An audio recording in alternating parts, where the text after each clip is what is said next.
You're listening to the Laughing Couple podcast with your hosts, Brittany and Ryan Ostafy. Join them weekly as they discuss topics such as relationships, kids, sex, parenting, all unfiltered and all with a healthy dose of laughter. Please welcome your hosts, Brittany and Ryan Ostafy. Okay, so like we said before, we have got Matthew Frey here, or Matt. He's given us permission to call him by Matt, so we'll start with Matthew. Well, I also super feel like formal, and then when we get to know him a little bit better, he'll allow us to call him Matt. Yeah. I feel like he'll feel more comfortable with Matt. Okay, Matthew, how are you? I'm excellent. Thank you so much for having me. For sure. We've done a little bit of an intro for you before, which you'll hear after the episode. But do you want to just give us a rundown about who you are, what's going on in your life, and then we'll get into this awesome thing called your new book. Well, it's not called your new book. No, you know what I mean. Yes. That's not the title. Could you imagine? I'm a best-selling author. What's your book? It's called My New Book. That would be kind of good. It's actually witty.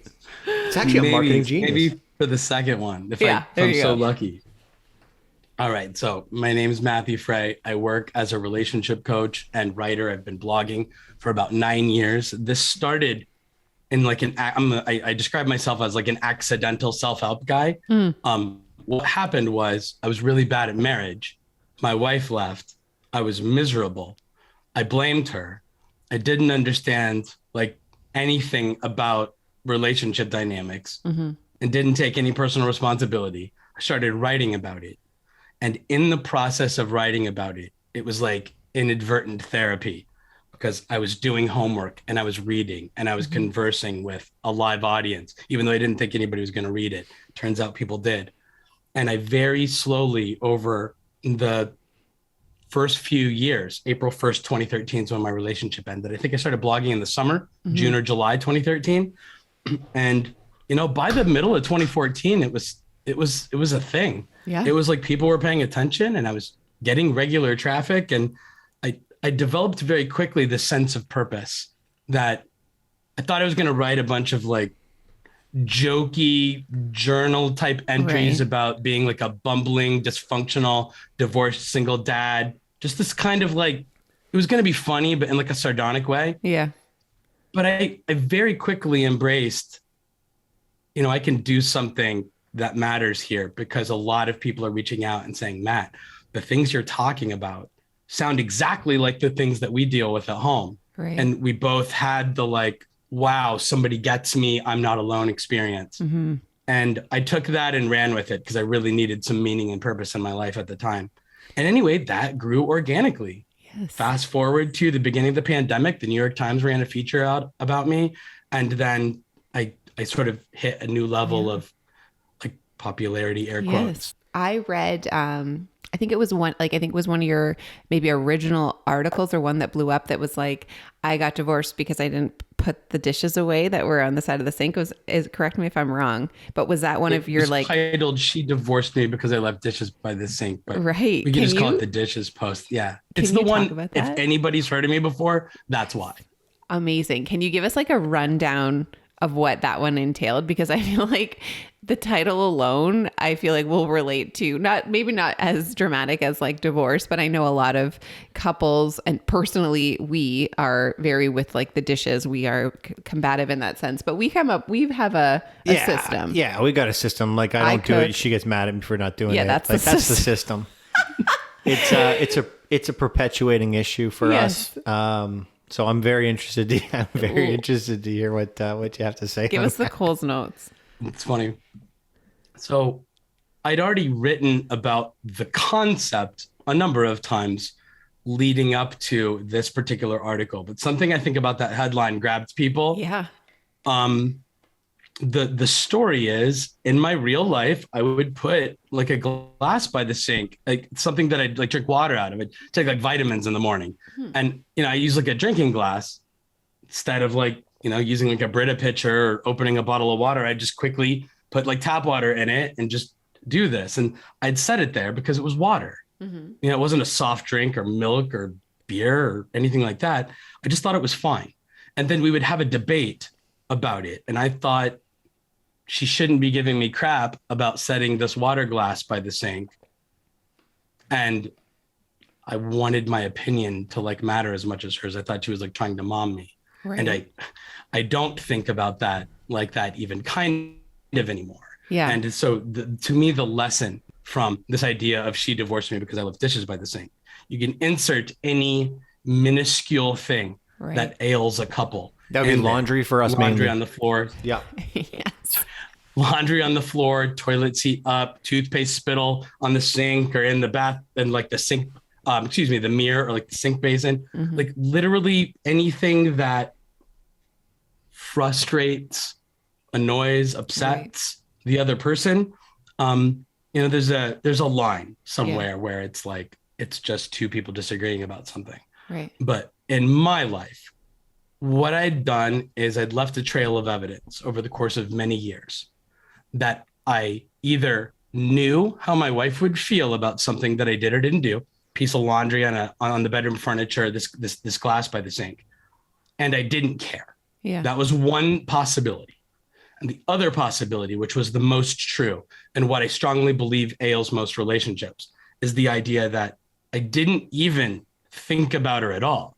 I took no time in my daily actions, habits, decision-making process to, on purpose, intentionally consider how my wife would experience what I was saying or doing. Mm-hmm. This absent consideration, this that I'm not thought about, that I'm not included, that I'm forgotten, that I'm invisible, that I don't matter, that really begins to erode trust in relationships in this really nuanced, paper cut, slow decay way. Mm-hmm. And I think it's this really dangerous way in which good people inadvertently harm their partners and their relationships. And it can ultimately lead to the end of a relationship after 5, 10, 15, 20 years. Yeah. It's funny, Matthew, I've never heard it actually articulated that way before. And we argue about this, but we don't argue about this. It's more like and I'll play the card. It's more of me not really getting what you just described, in the fact that my wife will say, well, why are you leaving this pile of laundry in our room? And my answer is, I don't even think about it. Like the laundry in the corner of our room isn't even a thought for me. And so I'm sitting here thinking, like, how can you make me wrong for something that I don't even think about? But what I didn't realize, and what you just alluded to, was that it gives her the idea that I don't think about her. Especially if you know that I'm constantly like, this is in my space. I only see that. Also, Matthew's going to charge us after, because this is like a small therapy session. No, but that's what I'm hearing. And correct me if I'm wrong. The experience for Brittany, it leaves her like, okay, I get it. You don't think about it. Cool. But that also means you don't think about me. It's invalidating. Yeah, I would never dare speak for Brittany. But when I think of like the generic couple that I don't know, but that is sort of like the statistical norm in my world, it's that dynamic that erodes the feelings of safety and trust in relationship. And it's not I don't trust you, you're a liar, or you're a threat to betray me in our relationship in like, some really dramatic ways. It's more trust in the context of like reliability and consistency. Mm-hmm. I want to be able to count on you, and I want to trust that 5 years from now, 10 years from now, I don't have to constantly be compromising my personal values in order to exist in this relationship, because I'm seen and loved and respected and cared for. Mm-hmm. And in my opinion, forgive me, I believe men are most often the culprits in this.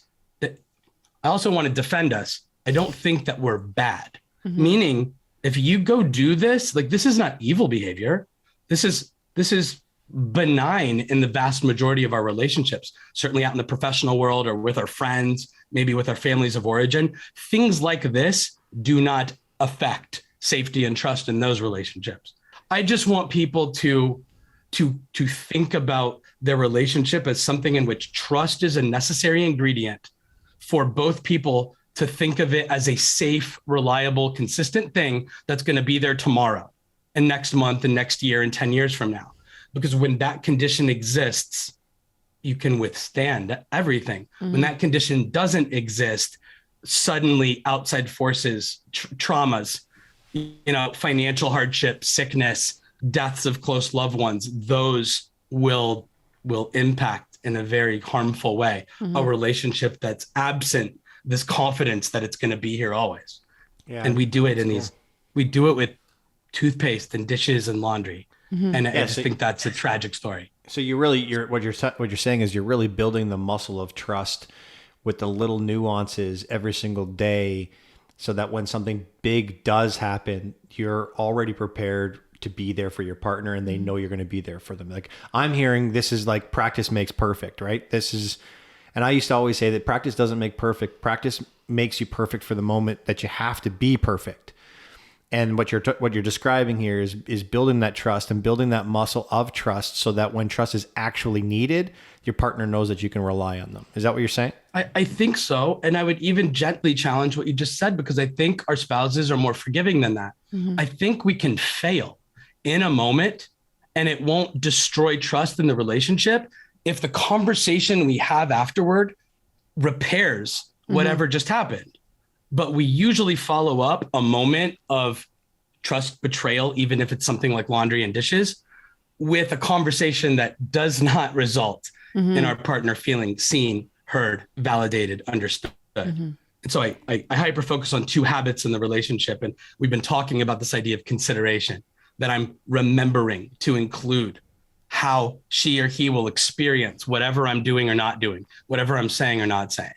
But I think that the habit we have that erodes trust by volume at the highest amount, the most frequency, is we have a nasty habit of invalidating people when we disagree with them. When we just disagree. Like, you disagree that Brittany should feel a certain way about that laundry, perhaps. I mean, I don't know if you literally think that, but maybe when Brittany says something about it, you perceive it to be an overreaction, that she's making a big deal out of something that isn't a big deal. Akin to how I felt about my wife in this glass by the sink. And it's not about the merits of the glass or the laundry.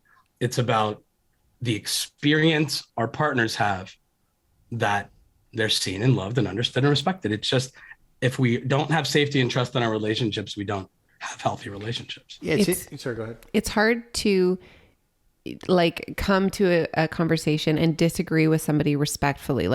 Immediately when someone's disagreeing with you, I feel like you get defensive and you feel like your feelings are invalid, right? And then it just is, like you said before, it's like a paper cut, right? And if you don't have these conversations about it's not even about the laundry. It's not about the toothpaste. It's not about the dishes. It's about me saying, this really bothers me. It's one thing in our space that I'm always noticing. And the fact that it hasn't been resolved tells me that you don't care. And so, you're saying, there's that trust, and say something big happens in your relationship, somebody passes away. If this erosion keeps happening, the crack will turn into a crater. This is such a lame reference, but really, I feel like if it just keeps going and the crack is already there and you don't have that safety net underneath, you guys are you're jumping off. There is nothing there for you. Whereas if you have these conversations throughout, and like you said, you can fail as long as you have something in place that has a plan to say, okay, well, next time this happens, I need you to be more aware. Ryan isn't purposely not doing the laundry. His intent, and I think that's at the core of it, his intent is not to be disrespectful to me. He's not intently being fuck this laundry. He is just not seeing it. And so I've given him, and you give me with shit that we do. We give each other these passes because we know that at the core of our relationship is respect and trust. I know that he's not doing it purposely, but those things are hard to get. So speaking of your book, titled, not my new book, your book is called, And This Is How Your Marriage Ends, right? Yes. Which I think is such a badass title, because it's a little bit of a clickbait. People are like, wait, what? And then they want to know more. So my question for you is, did you take a lot of your own personal experience from your divorce and your relationship and throw it all into this book? Was it therapeutic? Was it hard for you to do? Not incredibly. So today, as at the time of this recording, is day 2 of the book being out in the world. Wow. And so there's a bunch of people I know personally that are going to learn things about me that I don't love. Like, that's a little like, but I've had a lot of practice. It's been about 9 years. And the story that I tell is I felt so bad when my marriage ended, like so bad, that I wasn't afraid of anything. For the first time in my life, I had a solid like 12 to 18 months of just full-fledged, I don't know if courage is the right word. It was like nothing mattered. So I don't have to be afraid of judgment. And so I could just write like fearlessly. And I had a lot of practice telling these stories. And I got a lot of positive feedback of the value sharing these stories was having on people who were saying, oh my gosh, this is exactly what goes on in our lives too. And that's just an incredibly valuable experience for a lot of people. And I experience the same thing when I hear a song or see a film or read a book that I connect with on that deeply personal way. I'm like, that person gets me. And that's always, I just think, like a really good feeling. And I hope that this book can deliver that for people. Yes. But you asked if it was difficult. It's sort of like retroactively difficult for the people I know personally. Right. But for just person out there, I've had a lot of practice with it now. And it began during like a deadened feeling time where I was a little numb. So I don't know, I like psychologically eased into it. So when you're at the very beginning of this podcast, you'd put some big words in it, like not taking any responsibility, not taking any ownership, making it an issue about her, telling this, reoccurring story of why your marriage didn't work out. Well, now you coach people on it, and now you talk about personal responsibilities, and the fact that you are even having those conversations. One would assert that you discovered the true meaning of being responsible in this situation. So, along this journey, when you're gutted, when things aren't going really well, how did you come out of making it about making her wrong and then turning it into actually really discovering what there was for you? Because it's hard to coach people if you're still in that space and you're coaching people and have been doing it for some time now. So how'd you get there? How did you discover what this was actually about? Well, I think that it didn't take me too long as a divorced guy to come to the conclusion. I started dabbling. I've always been a believer philosophically in personal responsibility. But when things feel really bad and you're blaming other people for your pains and your problems, you're not practicing necessarily what you believe. But so anyway, it was easy for me to embrace, I want to be the kind of person who's personally responsible. I started reading books. I started writing these stories. I started having conversations with people and diving into people that were a lot smarter than I was, a lot more wiser and more knowledgeable about relationship things. And I'm pulling like little threads from 1,000 places, and it creates this mosaic that shows me like a reflection of like all of my shortcomings in the relationship. And what I've ultimately settled on is my wife certainly did some things, my ex-wife, I should say. I say my wife when I'm telling past tense stories, and I say my ex-wife when I'm talking in the present tense. She did things that upset me that I don't necessarily calculate to be great for relationships. But I don't believe there's a very long list of things that I didn't like that she would have done had I been perpetually considerate and perpetually validating of her experiences. What I didn't like was her criticizing me, was her finding new things to complain about and being mad at me when I quote unquote did nothing wrong. That was the problem. Ryan, you and I are talking about this idea that it's like, how can I be blamed for this thing that never even occurred to me? And I want to just reemphasize, I don't think the activity that you did or didn't do is bad. I just think we have to like calculate for the emotional experience someone else can have. Like, we can do benign things that another human can experience in an adverse way. And I learned how to take responsibility for that, because to me, that's the answer to the question of how good people can inadvertently contribute to the erosion of trust in their relationship. And it's just my story. The difference was I took no responsibility for it while I was doing it. And I kept waiting for her to magically stop feeling bad about stuff. And now I'm in favor of taking radical personal responsibility.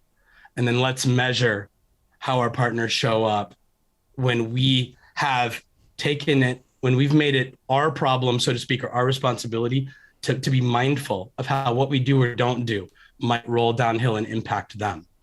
And when we're accepting responsibility for that and like sort of predicting like a harmful moment they might experience and protecting them from it by not doing it, by not leaving the dish or the laundry or the toilet seat up or whatever, or something larger and more dramatic potentially.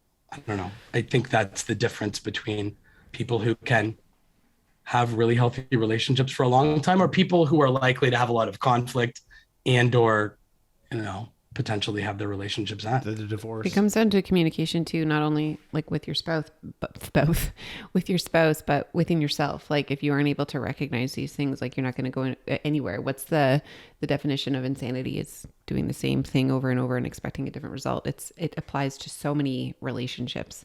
I want to kind of talk about this one thing that you had said. You talk about these relationship damaging habits, and so there are two of them that you say are invisible to a lot of people that don't even realize that they're doing them. Can you share those things so that we can make sure I'd love to. that we're not doing them? So we can see them. Yeah. In my coaching work, the two habits, and I like to talk about them as habits because I don't want the guys that I'm working with to feel judged. I don't believe it's some character defect. Mm-hmm. I believe everything's fine and almost everybody likes you and thinks you're great and wants to be friends with you. I just think the accidental or inadvertent math result of these habits can inadvertently damage our relationship, very specifically our relationship. And so that's the thing I'm encouraging a client to accept responsibility for. Habit one is validation. And so I go through this little spiel, this thing that I've called the invalidation triple threat. And I believe there are three ways we habitually invalidate people. Not on purpose. It's not the intent to invalidate, but the experience they have is invalidation after we do it. And so how it looked in my marriage was my wife would come to me and say, Matt, something's wrong. This thing happened. I feel bad about it. And version one of invalidating my wife habitually was to disagree with what my wife said happened. I'd be like, wait, that's not what happened. And then the premise of like my retort is that she shouldn't feel what she feels because it's based on something I don't agree happened as she thinks it did. Version one. Version two. Been there. Yeah, I mean, everybody does this. Yeah. Version two, my wife walks in the room and says, Matt, this bad thing happened. I feel bad about it. Now this time, intellectually, I'm with her. I agree this thing happened exactly as she says it did. But now I'm confused about her feelings about it. Now I'm judging her emotional reaction to be inappropriate or unfair. And so I say so. I'm like, that happened, but why are you making such a big deal out of it? Here's a more healthy or more normal, reaction. Feel like I do, and it'll be better. And that's what I used to say to her. Things more or less like that. The third way we habitually invalidate, it's the one that I think causes the most damage, frankly, is my wife would come in there and say, Matt, this bad thing happened. You did this thing, and it hurt. I'm upset, or I'm angry, or I'm embarrassed, or whatever. And then it's defensiveness, it's explanation, it's justification. It's wait.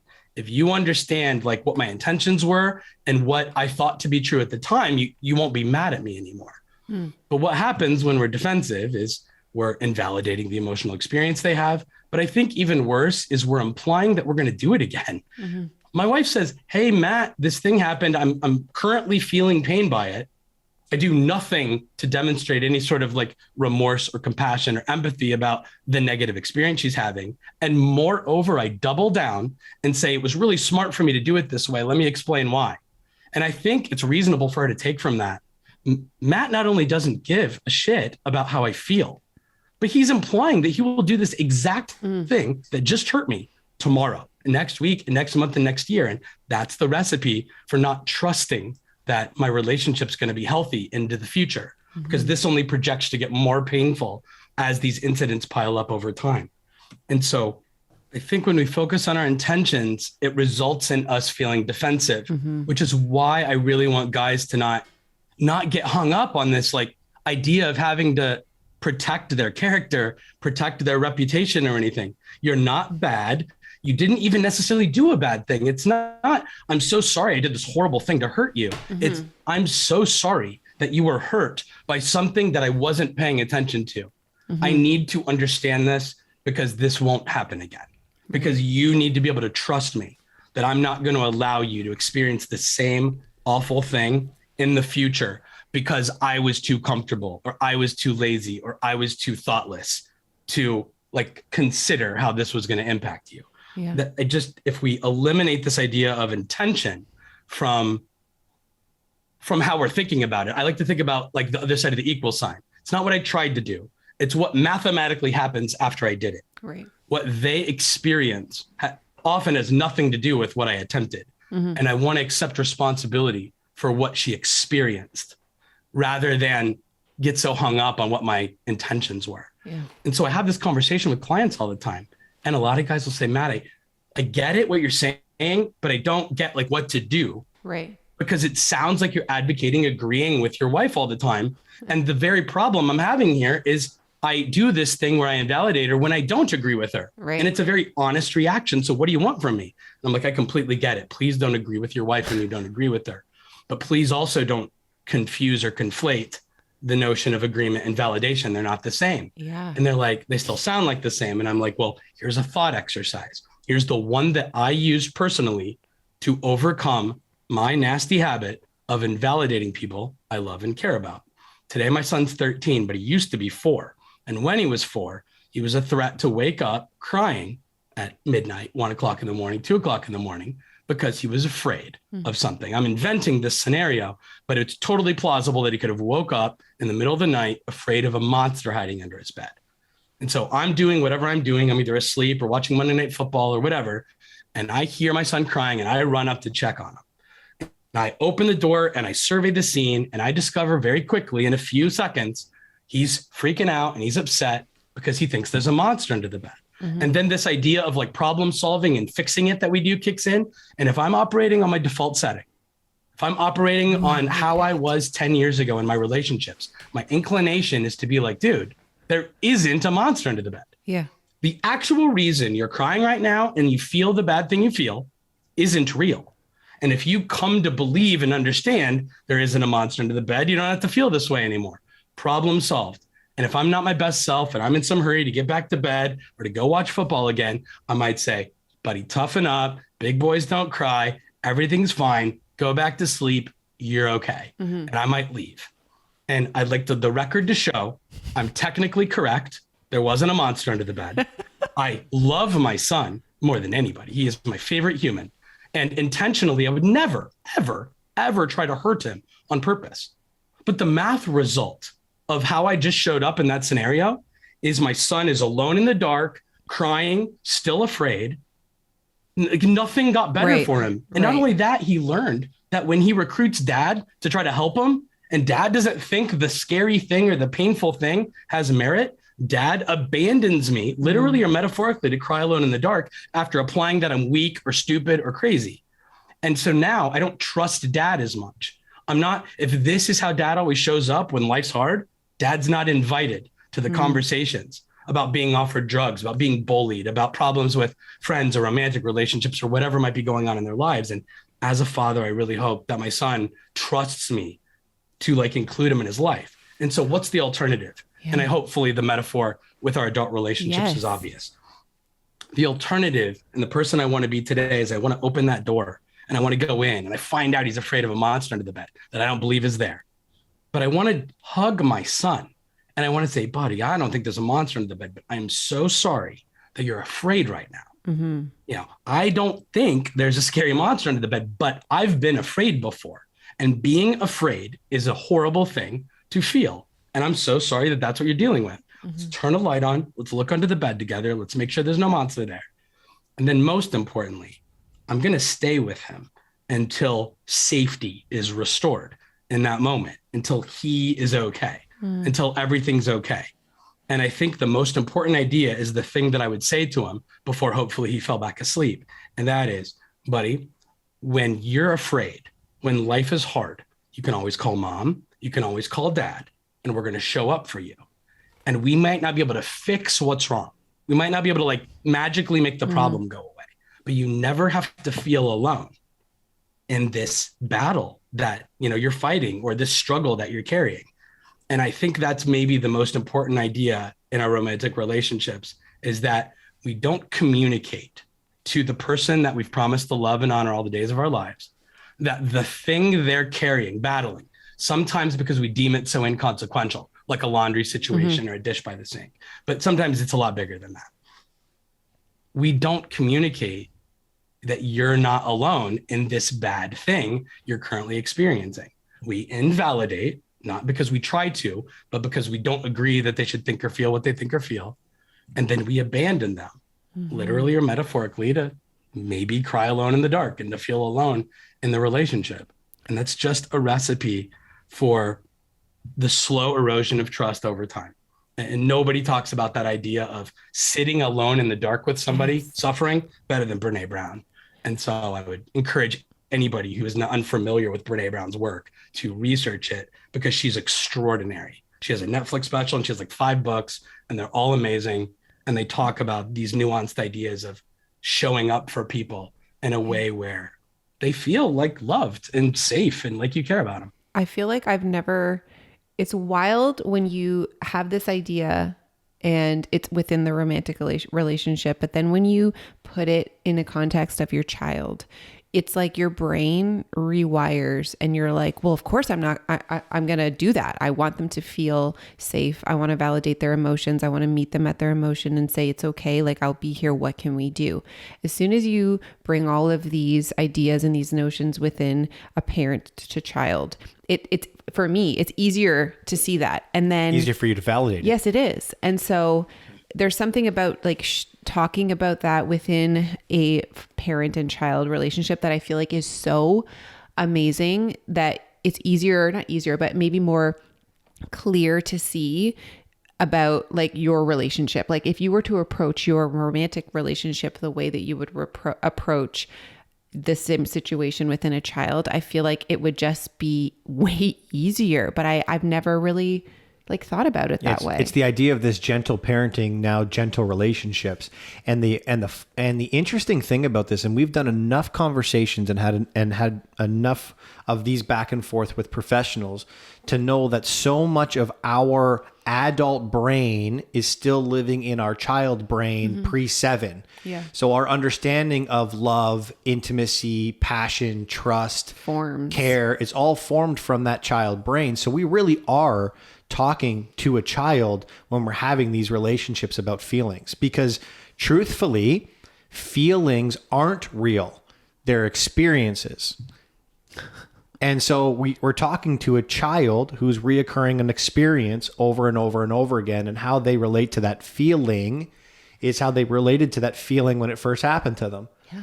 So our relationships are really about dumbing it down to the level of a 5-year-old when there's a monster under his bed, and validating it without belittling them and talking to them like they're 5-year-olds. True. I can see how that would be effective communication, like far more effective communication.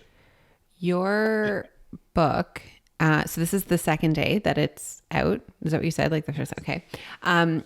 Really quickly, we're going to wrap it up. But first, I just want to know, who do you feel like your book would be suitable for? Is it somebody, or maybe all of them? Is it somebody who's just starting out in a relationship, who's been in the 7-year itch, or maybe is about to end? Like, do you feel like there is something for everyone in this book, depending on where you are in a relationship? I've learned to not apply my beliefs to other people. I have evidence that it doesn't necessarily land with people that are, say, like 19 or 20. I read a review from a very young woman who didn't think it was particularly useful prescriptive advice. And my inclination was to get really defensive about that, but I've had 24 or so hours to think about it. And I'm open to the idea that the experiences of 41, 42, 43-year-old me and 20-year-old, female in her stage of life, they're just not the same. So, I mean, it's possible that, a certain amount of life experience, a certain amount of heartache within relationships, I believe these are invisible, these things that erode trust in our relationships. I don't know a better way to talk about them. They're not just out in the open, super easy to spot. Right. Otherwise, we wouldn't have the putrid success rate in marriage that we have if it was so obvious to everyone. Matt, I know that you're pressed for time, but before you go, I have one really quick question. And if you can't answer it quickly, then we'll have to have you back on. But there's a segment that you mentioned that you talk about, and it comes to, if you think she's your mother, she's probably not going to sleep with you. or something along those lines. I know I'm putting my own words around it. She feels like your mom and doesn't want to bang you. Yeah. Can you quickly touch base on that for the male listeners that are on this podcast? And then we can wrap it up. I know you got to leave. Well, so. I think the really quick way to say it is often in our relationships, and I think that men are certainly, obviously, in terms of like the way that we're talking about this, are guilty of thoughtlessly forcing our wives or girlfriends into a position of doing things for us that our mom did. It can show up as house cleaning, laundry, remembering our appointments, all sorts of like little things like that. Just stuff mom did when we were growing up. It's not going to be true for everyone. It's just going to be true for a lot of people. And I think that the quickest way to talk about it is when you opt out of shared domestic responsibilities, and by doing so, sort of mathematically force your wife into roles that your mother did for you. A certain mother-child vibe will inevitably develop over time, especially I think when she has other children and she realizes, holy shit, I'm doing the same things for my husband as I'm doing for my children. And I think a lot of resentment and a lot of unsexy time feelings sort of manifest when that occurs. I'm glad you answered that. Where can people find your book? Find your book, find you. How do they get access to you and your content? You can MatthewFray.com, 2 T's, is sort of my home base on the internet. As far as I know, This Is How Your Marriage Ends is available in virtually every place books are sold. It's amazing. And certainly every place online, where books are sold. I think most of us have books delivered, sadly, because it's so nice going to bookstores. So true. But I don't know. If I may toss in this one idea. Please toss away. Please be mindful of how disrespectful it is that when a guy says something that women have been saying to us for years, that we hear it in a way that we tuned out our female partners. I just really want to be. I regret so much that my wife experienced that, and so many of the women in the lives of my male clients experience that. They've been saying the same thing for 10, 15 years. And then I say it and he's like, I get it now. And I feel awful for the wives that have been advocating for themselves all this time only to feel ignored, even if it wasn't literally intentionally ignoring. Well, so we're here for them. We're here for them, and hopefully they hear this before they're sitting in your chair and having this conversation. So you're absolutely right. I appreciate it. Have a fantastic. You guys are awesome. Thank you so much for this. Thank you. There goes a sight from my soul.